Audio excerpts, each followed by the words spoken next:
由15个民间社团所发起庆祝台湾光复80周年光复祭典的活动。25号上午将要伫台南市中烈寺来举行。上午透过议员林美燕、柯志春、罗坤福、甲着王家珍等人的号召，伫个议会1楼干报室召开活动宣传的记者会，希望号召更多民众踊跃参加祭典甲着游行的活动。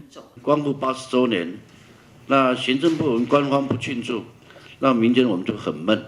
他当时跟我讲，这样子我们不行，我们不能让他淹没了我们这些的先烈，这样的这个牺牲的奉献，所以我们民间一定要发起。所以来办理这个今天的大游行的活动。张灯结彩喜洋洋，光复歌儿大家唱，唱遍大街贺小巷。这个所以呢，那是陪着我们成长的对中华民国一个认同对于我们自己保卫家国的一个这些先烈们流血流汗，甚至牺牲生命。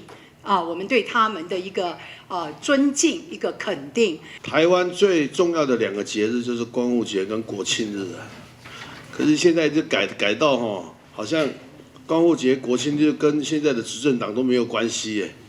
你们大家不知道有没有感觉？有。而且这个课纲再改下去，就光复节我想已经会改掉。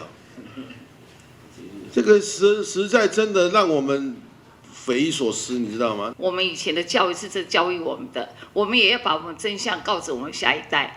所以真的非常感谢我们主办单位，我们的挑大师，结合了我们京戏这些的就是单位一起来，就是迎接这么相当大有意义的12月25我们的光复节。今天是我们台湾光复纪念日80周年，80岁了。